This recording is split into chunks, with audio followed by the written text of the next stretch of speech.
The Federal Reserve is the central bank of the United States. It does not run companies, it does not control Congress, and it does not directly manage your job.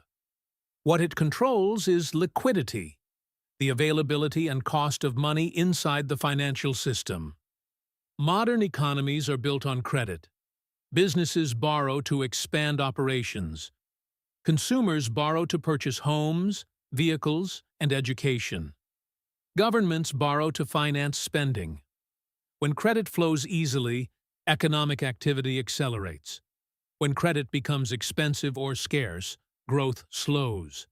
The Federal Reserve shapes this environment indirectly. It does not tell banks what to do.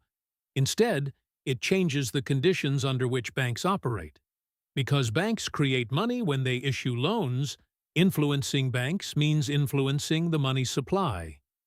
Small policy shifts inside the Federal Reserve can ripple outward across housing, employment, investment, and consumer spending.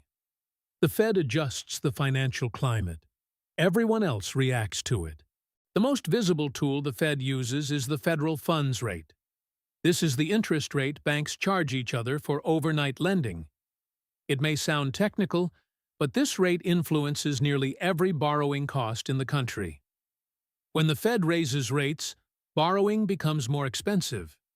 Mortgage rates increase. Auto loans rise. Credit card interest climbs. Businesses face higher financing costs when expanding or refinancing debt. Higher rates reduce new borrowing. Fewer loans mean less new money entering the economy. Spending slows. Hiring slows. Investment slows. That is intentional when inflation is too high. When inflation falls or the economy weakens, the Fed cuts rates. Cheaper borrowing stimulates activity. Lower rates encourage spending, investment, and risk-taking. Interest rates function as the brake and the accelerator of the economy. The Federal Reserve decides when to press each one. Interest rates are only part of the system. The Fed also controls liquidity through open market operations, buying and selling government bonds. When the Fed buys bonds, it injects reserves into banks. More reserves increase banks' capacity to lend. Lending expands. Liquidity rises. When the Fed sells bonds, reserves are drained from the system. Lending capacity contracts. Financial conditions tighten. During major crises, the Fed expands its balance sheet aggressively. In 2008, and again in 2020, it purchased trillions of dollars in assets. This stabilized markets and prevented deeper financial collapse. But increased liquidity often pushes asset prices higher.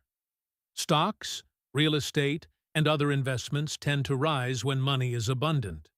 When inflation accelerates, the Fed reverses course and reduces liquidity. Liquidity expansion fuels growth. Liquidity contraction restrains it. This balance sheet mechanism is one of the most powerful tools in modern finance. Even if you never think about the Federal Reserve, its decisions shape your financial reality. When rates rise, mortgages become more expensive. Credit card balances cost more. Businesses slow hiring. Asset prices often decline. When rates fall and liquidity expands, markets typically rally. Borrowing becomes easier. Risk-taking increases. Housing activity improves. The Fed does not control individual outcomes, but it defines the financial conditions that influence wages, employment, housing affordability, and investment returns. Every major economic cycle over the past decades, booms, recessions, recoveries, has been closely tied to Federal Reserve policy. Understanding the Fed means understanding the pressure system behind the headlines. It is not about predicting markets perfectly. It is about recognizing the forces that move them.